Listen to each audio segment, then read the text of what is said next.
Okay, hii ni artwork ambayo iko kwenye upande wa Photoshop. So leo hii artwork tunataka tuibadilishe uwe kwenye mfumo wa uzi ambao inaweza ikashonwa kwenye nguo au kwenye kofia au kwenye kitambaa chochote.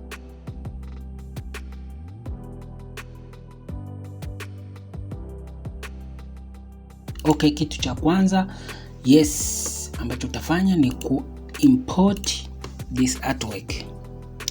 Tuimport artwork yetu hapa iwe kwenye canvas. Ngoja tusubiri.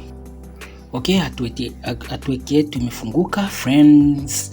So okay, tuanze na process ya kwanza. Nafikiri process ya kwanza ambayo nitaanza nayo, nitaanza kudigitize hizi rangi. Kwa hiyo I hope nitaanza na hii yellow, nitaanza na yellow zote. Nitadigitize kwanza yellow zote. Okay, tuanzie kwenye hapa kwenye mapendo, kwenye ravu. Okay, watu kunje, hakikisha kuzoom artwork yako ukiwa una process artwork. Kwa watumiaji wa Photoshop au Illustrator, nafikiri hivi vitu ni mkiviona nafikiri mnafurahi sana kwa sababu they are very simple. Lakini kwa watu ambao hawajui graphic design, nahitaji mazoezi zaidi. Okay, artwork yetu ya kwanza imeisha. Hapa naona kama vile haijakaa vizuri, ngoja nipanyooshe. Let us kunyoosha link. Let me kupanyoosha. Alright.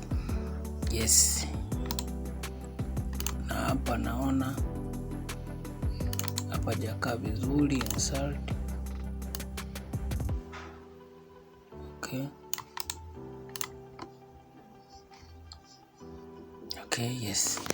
naona kabisa hapa hivi yellow imeshakamilika. Kwa hiyo tunakuja hapa kwenye upande wa E.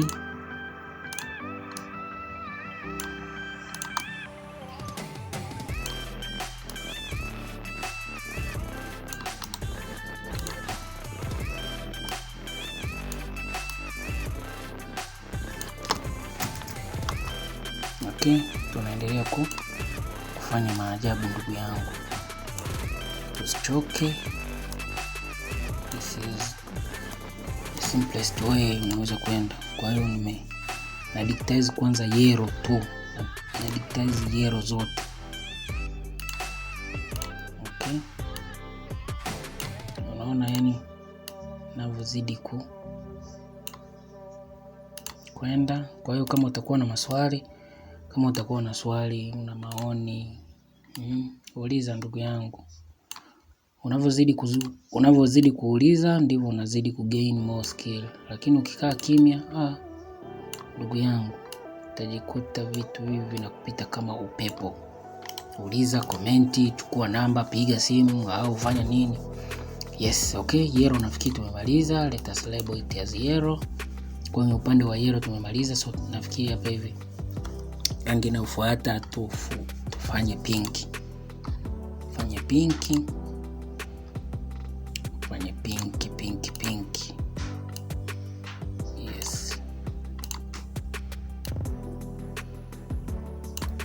Fanye pinki.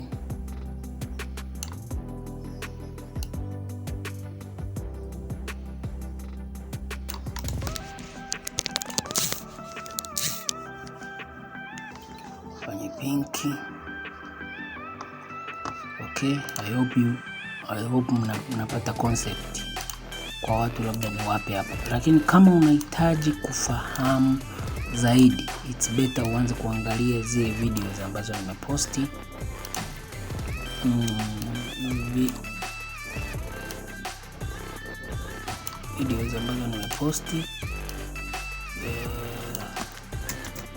Zile ambazo nimefanyia part 1, part 2, part 3. Kule pia utagain more details. Kwa hiyo pia nimeelezea sana kuhusu masuala ya embroidery digitization. Pia Utajua kwa nini nachukua hizi tools na nini, kwa hiyo sababu zipo kibao kule. Kwa this is yellow, pink zipo nafikiri na nili mbili. Sorry, this is hizi zipo ni hot pink, kwa hiyo let us make it hot. Fire. Let us make it hot. Yes, kwa hiyo tumemaliza hapa hivi. So the next tunafanya blue. Hii ni light blue au la blue bali au ni blue gani? Cyan nafikiri. Kwa watu ambao wanajua masuala ya rangi. Hii ni rangi gani? Hii ni blue kama blue. This is blue. Je, unaweza kusema ni blue bali au na sema ni blue gani? Mimi nafikiri ni cyan. Almost cyan blue. I hope you get it. If you don't get it, forget about it. Anyways, kila mtu atadefine as long as umetransform artwork yako ikawa kwenye mfumo wa news, that is what matters. Hivi vingine mbwembwe tu. Sijui ujue rangi ngapi. Inawezekana ukakuta hapa hivi unasema hivi ni rangi, lakini ukakuta mtu mwingine labda kwenye hii rangi kakuta kaweka kijani. Yeye anataka zake kijani, ashone kijani, maisha yaendelee. As simple as that, as simple as drinking water.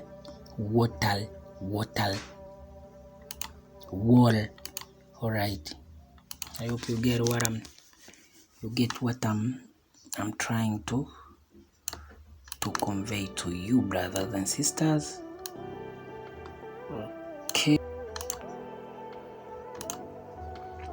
Okay, hii hapa tuendelee hapo kwenye blue. Tunaendelea push boundaries kwenye upande wa blue, na hii hapa ilikuwa ni blue. Let us call it blue, wenda sio blue lakini let us call that, ngoja tuite hivyo blue. Kwa tuite hivyo blue ili uendelee kufahamu. Nafikiri you guys mnaendelea ku gain more knowledge. I hope mnaendelea ku gain more knowledge. Ndio matumaini yangu yani.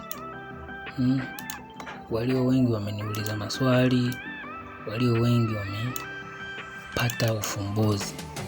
Ila the good way, yani sehemu nzuri ya kunipata. Pia unaweza kunitumia comment hapo kwenye YouTube, lakini the good way ya kunipata unaweza kuchukua namba yangu ukanitext kwenye upande wa WhatsApp. Okay, nafikiri hizo hapa hivi tumemaliza. Artwork zote tumemaliza, ngoja zote parameters zake tuziweke autocolumn. Tuone autocolumn, nafikiri autocolumn itasumbua. Okay, nafikiri hapa hivi ngoja tu group kama yellow.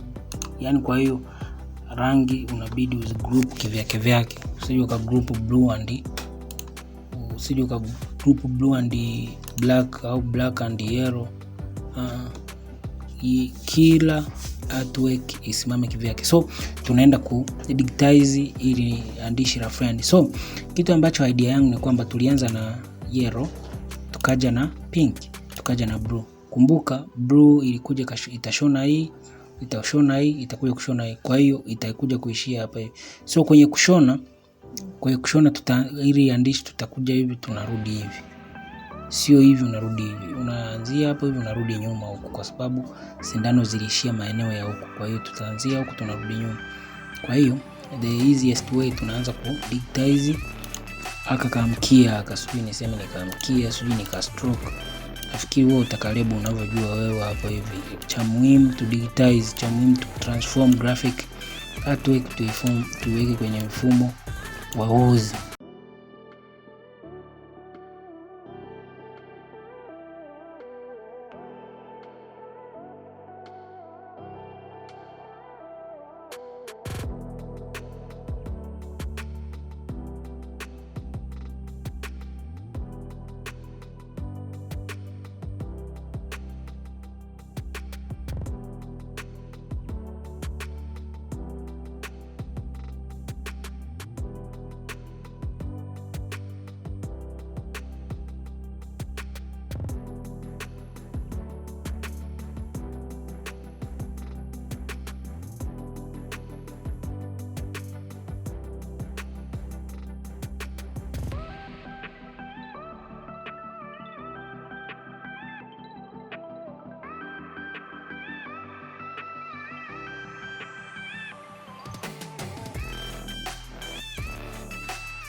Okay, hatuweki yetu imekamilika kama unavyoweza kuiona hapa hivi.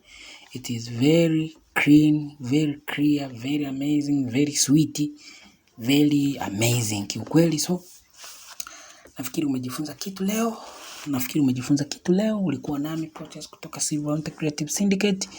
Hakikisha ni subscribe hapo, una like na kushare na kucomment na kusema chochote ndugu yangu. So see you in the next video.